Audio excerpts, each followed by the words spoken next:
suis Patrice Lopez, professeur des universités à Nantes et président du groupe de l'étude de la ménopause et du vieillissement hormonal. Et nous allons voir les bouffées vasomotrices, le syndrome climatérique et la ménopause. Il est vrai que dans la période post-ménopausique, les signes fonctionnels, et en particulier le syndrome climatérique, occupent la première place dans les inconvénients liés à la chute des estrogènes.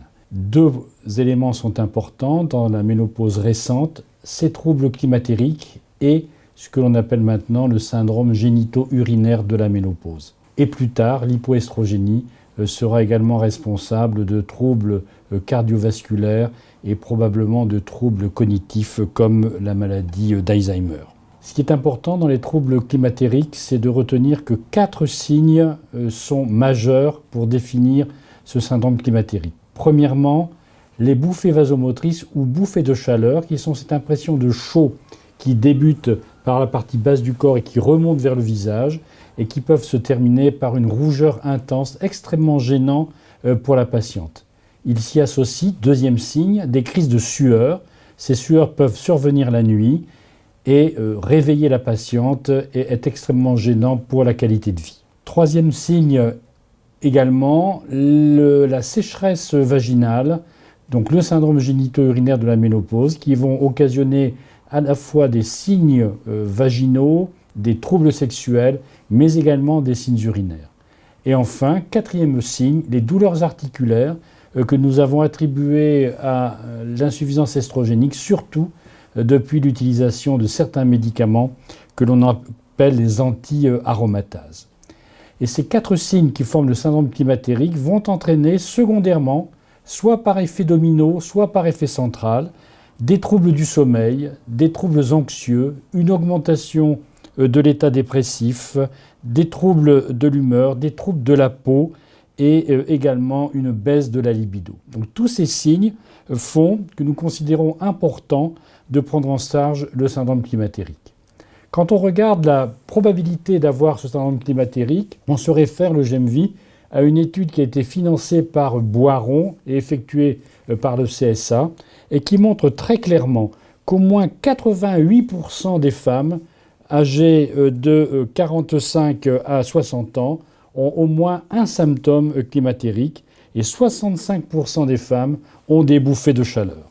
On note également une sécheresse vaginale pour 36% des femmes, une baisse du désir sexuel pour 40% et 52% ont également des troubles articulaires, des douleurs articulaires, mais il faut savoir que dans ces 52%, seuls 14% l'attribuent à la ménopause. Une étude a été faite aux États-Unis, c'est l'étude SWAN, et cette étude est extrêmement intéressante parce qu'elle montre que les bouffées vasomotrices, ces bouffées de chaleur, peuvent survenir avant même que la ménopause soit installée, dans les premières années de ce que l'on appelle la périménopause.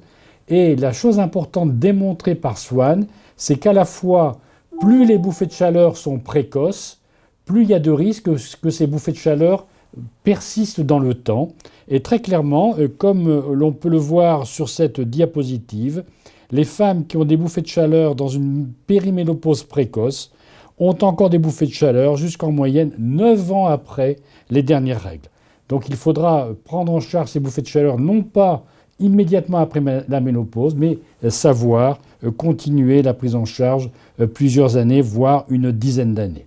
Dans l'étude CSA Boiron-GEMVI, nous avons noté, vous le verrez sur cette diapositive, qu'entre 61 et 65 ans, il y a encore 53% des femmes qui ont des bouffées de chaleur, peut-être qu'elles n'en souffrent pas constamment, mais qui signalent des bouffées de chaleur, 35% qui signalent des sueurs nocturnes, 30% une sécheresse vaginale et 21% une baisse du désir sexuel. Les conséquences de ces bouffées de chaleur sont extrêmement importantes à considérer, non seulement pour la qualité de vie, effectivement se réveiller en pleine nuit, réveiller son compagnon en sueur, à empêcher les gens de dormir, ces troubles du sommeil peuvent avoir des retentissements sur la qualité de vie, c'est évident.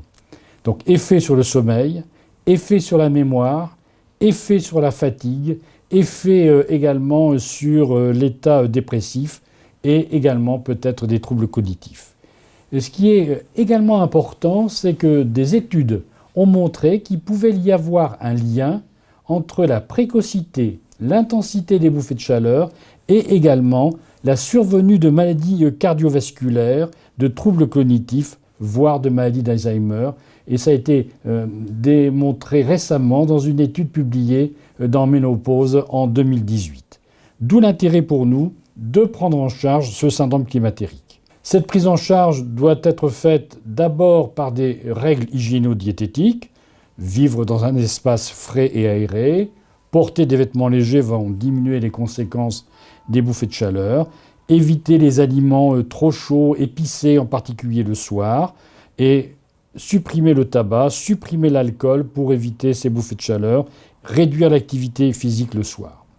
Au-delà de ces règles hygiéno-diététiques, il y a également des traitements médicamenteux et le premier qui doit être cité, c'est le traitement hormonal de la ménopause, traitement classique qui associe estrogène et progestatif ou progestérone, traitement par estrogène seul si la femme a été hystérectomisée. Et ces traitements doivent être pris en charge rapidement après le début de la ménopause et permettraient également de faire de la prévention sur les effets cardiovasculaires dont on a parlé tout à l'heure. En plus du traitement hormonal de la ménopause, ou à côté du traitement hormonal de la ménopause, on peut proposer des traitements non hormonaux dont l'effet placebo a parfois été évoqué, mais les inhibiteurs de la recapture de la sérotonine ont leur place, même s'ils sont largement utilisés pour leurs effets antidépresseurs.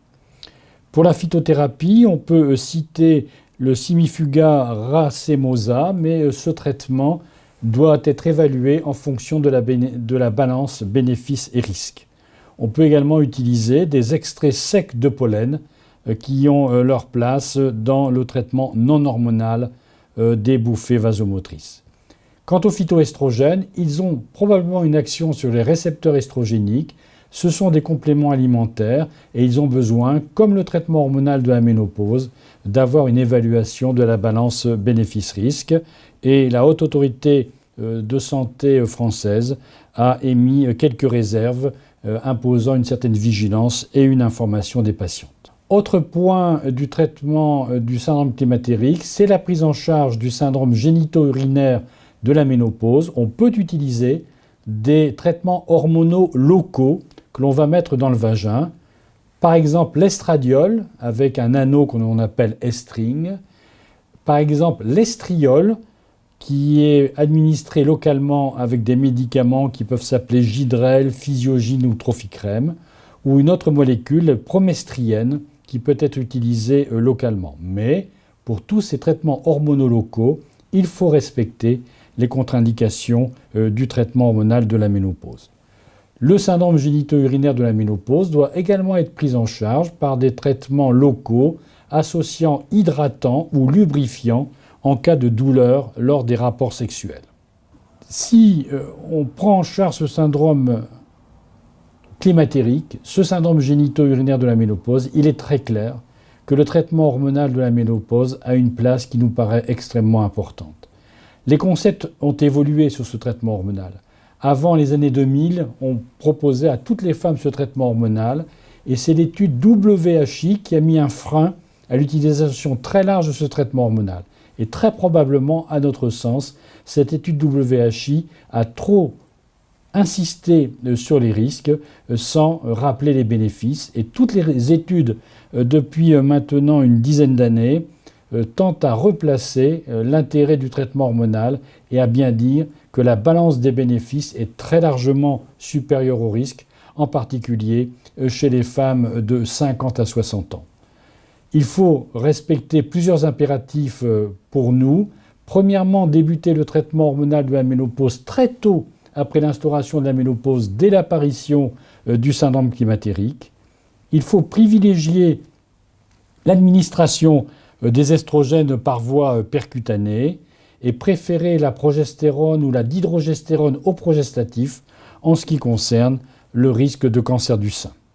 Au total, La prise en charge du syndrome climatérique est importante pour nous et très certainement le premier traitement, en dehors des contre-indications bien sûr, à proposer est le traitement hormonal de la ménopause.